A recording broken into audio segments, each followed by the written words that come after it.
Баянзүрх дүүргийн цэцэг даргын тамгын газрын албан хаагчид дүүргийнхаа 5 дугаар хорооны нутагт байрлах хэрлэн хүнсний дэлгүүр пабаар орлоо. Угтаа бодлын цайны газар ажиллах ёстой. Өөрөөр хэлбэл цайны газрын зориулалтаар тухайн байрыг ашиглана хэмээн тусгай зөвшөөрөл авчээ. Гэвч паб караоке маягаар ажиллаж байсан. Үүнийг хууль зөрчсөн үйлдэл гэж Баянзүрх дүүргийн тамгын газрын үзэж байна. Гэхдээ газар дээр нь хариуцлага тооцож чадаагүй юм а. Шалтгаан нь шалгалтын комиссийг харсан ажилтнууд гарч цугцсан учраас тэр юм а. Иймээс гигийн цагаан өдрөөр дахин энд ирж эзэдтэй нуулзаж тооцоо бодохоор болсноо дүүргийн нийгмийн хэлцээний дарга хэлсэн юм а.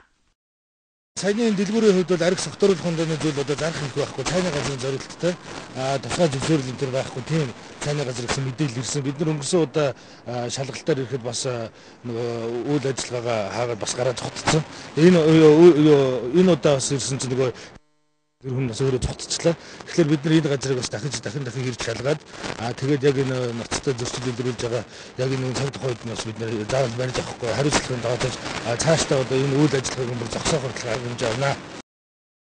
Шалгалтын комисс улаастайн автобусны эцсийн буудлын хажууд байрлах хүнсний дэлгүүрээр орлоо. Энэ удаа цагдаа нар орхиод тамгын газрын энгийн хувцастай албан хаагчид эхлээд орсон юм. Ингээд тухайн дэлгүүрийн тусгай зөвшөөрлийн бичиг шалгасан. Гэтэл үйл ажиллагаа явуулах хэрэгтэйг нь батлах бичиг баримтын хугацаа дуусчихсан байсан юм. Мөн 8 нэрийн барааны дэлгүүрүүдэд заавал байх ёстой галын хор байхгүй байгаа нь асуудалтай болохыг шалгалтын комисс хэлж байна. Энэ дэлгүүр зарж байгаа архины дээжээ Баянзүрх дүүргийн татварын албанд хөргүүлж шинжилгээнд оруулах үүрэг хүлээлээ. Харин зарим нэг бүтээгдэхүүнийг нь битүүмжлэх шийдвэр гаргасан юм.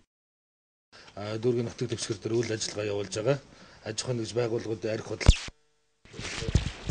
мөн бас хажуугаар нь одоо аюулгүй байдал хангахтай галын болон бусад аюулгүй байдлын талаар зүйлүүд байна. Одоо энэ харахад бол хов хоосон байна. Дээрээс нь үйл ажиллагаа явуулж байгаа эрхийн бичиг шаардлагатай материалууд нь байна уугүй юу? Үүднээс бид шалтгаалтаар явж байгаа маа. Битгэж одоо яг төлөвлөлтөд байхгүй. Тэгээд одоо төлөвлөж байгаа юм бол энэ их чинь одоо ингээд манай намын хүсэлгүй байх архины зөвшөөрөл доос юу үйл ажиллагаа зөвшөөрөл доос чинь гэсэн чинь тэгээд эдгээр утгатай. Шинжилсэн хуулиар арх согтууруулах хундаа худалдах зөвшөөрлийг 2 жилийн хугацаатай болгодог болсон. Шинээр энэ зөвшөөрлийг авахд 1,304,000 төгрөг төлдөг байна. Харин сунгуулахад 904,000-аар үнэлдэг. Гэтэл жилдээ энэ хэмжээнээс хамаагүй их ашиг олдог байгууллагууд арх спиртний төрлийн бүтээгдэхүүн зарах зөвшөөрлөө сунгуулж чадахгүй байгаа нь эндээс харагдаж байгаа юм. Дараа нь бид Метрополис клубээр орсон. Энэ клубт хоолны төрлийн зис байхгүй, дээрээс нь үйл ажиллагаа явуулах зөвшөөрлийн хугацаа дууссан байсан юм а. Өнгөрсөн удаа бид нарыг Метрополис гэдэг энэ баарыг шалгасан. Тэгээд шалгаад бид нар ноцтой зөрчлүүд илрээд тэгээд бид нар арга хэмжээ аваад энэ үйл ажиллагааг зогсоогоод дээрээс нь худалдаад гэж байгаа архинуудыг хороож аваад тамхиныхны зөвшөөрөл авах, тамхиныг хороож аваад үйл ажиллагааг албаасаа зогсоосон багтаа. Тэгээд энэ удаас бид нар шалгалтаар дахиад ороод ирсэн. Тэгээд яг сая баарны хүмүүстээр тайлбар хийхдээ 12 цагаас өмнө бид нар нөгөө хүмүүсээ одоо шахаж гаргаж байгаа. Гэхдээ яг энэ 12 цаг хүртэл бид нар бүжиглж болно. Гол нь нөгөө нэг арх согтууруулах хондооны зүйл 12 цагаас хойшоо зарж болохгүй гэсэн тийм шаардлагатай хуулиндаа байдаг. Лан согтууруулах хондоор үйлчлэх халуун хоол хүссэн зүйлсээр үйлчлэж байгаа. Тэгэхэд одоо хоолны меню байхгүй. Хоолны дээж авсан бүртгэл байх. Хөтлөөгөө хоолны дээж аваагүй байна. Тэгээд хоолны материал ерөөсөө алга байна.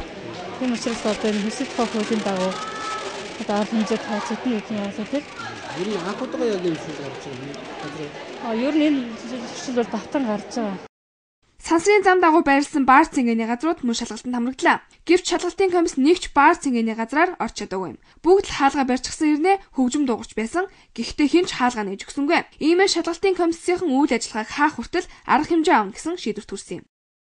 Эдгээр баарнуудын эзэд холбоо сүлбөтэй ажилдаг байна. Эхний баар шалгалтаар явж байгааг мэдсэн тохиолдолд бүгд хаалга үүдээ онгойлгож өгдөг болохыг хэлэх нэгэн таарсан. Энэ байдлаас харахад цагдаа нарын гидийн шалгалт утгаа алдаж үнийгээ дагаад зохих хариуцлагыг нь тооцож чадахгүй байгаа юм. Нэмж хэлэхэд шөнө оройн цагаар арх дарс хэтрүүлэн хэрэгэлсэн охид эмэгтэйчүүд болоод ирчүүд энэ шалгалтын комиссийн сурвалжлан яваа сэтгүүлчд рүү дайрч камер мэргэжлийн аппаратыг хүртэл цохиж авч байлаа. Шууд ариуна сайн зайнаар мэдээллээ.